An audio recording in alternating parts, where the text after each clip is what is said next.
Iran और America के बीच 3 महीने की लड़ाई के बाद होने जा रहे शांति समझौते पर अब दुनिया भर की निगाहें लगी हैं।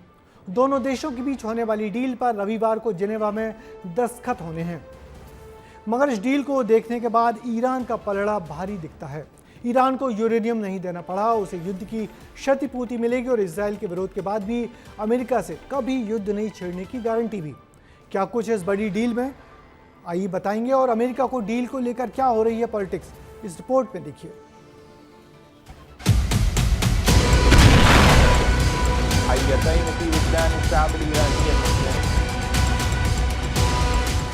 अमेरिका और ईरान की जंग अब खत्म होने वाली है, लेकिन तनाव खत्म होने से पहले कई सारे सवाल खड़े हो रहे हैं। उसमें सबसे बड़ा सवाल यही है कि क्या अमेरिका ईरान को पैसा देगा?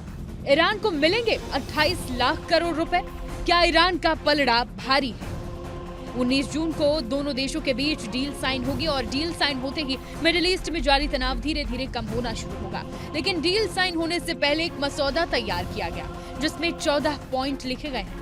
सबसे पहली शर्त है कि ईरान, लेबनान और बाकी सभी मोर्चों पर युद्ध तुरंत बंद होगा। फिर युद्ध न शुरू होने की गारंटी अमेरिका से ली जाएगी। होर्मुज़ स्ट्रेट से अमेरिकी नाकेबंदी हटाई जाएगी। 30 दिनों के अंदर समुद्र व्यापार फिर से बहाल होगा। ईरान के $24 बिलियन के फ्रीज फंड अमेरिका जारी करेगा। सबसे बड़ी बात, ईरान परमाणु हथियार नहीं बनाएगा। डील साइन होने के बाद 60 दिनों तक भी बातचीत होगी, जिसमें परमाणु कार्यक्रम और प्रतिबंध में राहत जैसे मुद्दों पर समझौते की कोशिश हो सकती है। आप अगर इनमें 28 लाख करोड़ रुपए का आंकड़ा खोज रहे हैं तो वो आपको नहीं मिलेगा। दरअसल कुछ रिपोर्ट्स के मुताबिक अमेरिका ईरान को आर्थिक सहायता के लिए करीब 28 लाख करोड़ रुपए दे सकता है, लेकिन खुद डोनाल्ड ट्रंप ने इसका खंडन किया है। अमेरिकी राष्ट्रपति डोनाल्ड ट्रंप ने ट्रूथ सोशल पर पोस्ट कर लिखा कि ये खबर झूठी है, जिसे डेमोक्रेट्स ने फैलाया है। इसके बाद अब अमेरिका के उपराष्ट्रपति का भी बयान सामने आया है।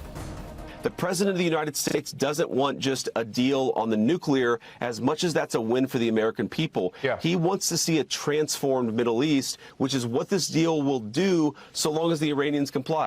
And if they don't, they won't get any of the benefits. यही नहीं, इसके बाद जेडी वेंस ने साफ तौर पर कहा कि ईरान कभी भी परमाणु नहीं बनाएगा और ये डील अमेरिका के लिए बड़ी जीत साबित होगी। Now, this deal really has two pathways. On the one hand, if the Iranians make the long-term commitments never to rebuild, then they're going to be welcomed into the world economy. If, on the other hand, they try to rebuild that nuclear program, they're never going to have the resources in order to do so. So it's a win-win for the American people. एक तरफ America जीत का दावा कर रहा है तो दूसरी ओर Iran भी। ईरानी राष्ट्रपति मसूद पेज़ेश्कियान ने अमेरिका के साथ हुए समझौते को जीत का दस्तावेज बताया। लेकिन इस पूरे समझौते में सबसे बड़ा विरोधी अगर कोई नजर आ रहा है तो वो है इजरायल। इजरायल के राष्ट्रीय सुरक्षा मंत्री इतमार बेन ग्वीर ने एक्स पर पोस्ट कर साफ लिखा कि ये ट्रंप की डील है और इजरायल इससे बंधा नहीं है। और जब ये बयान आया तो अब ईरानी रिवॉल्यूशनरी ने भी ये साफ कर दिया है कि ईरान के साथ गजा और लेबनान में भी युद्ध नहीं होने की गारंटी उन्हें चाहिए।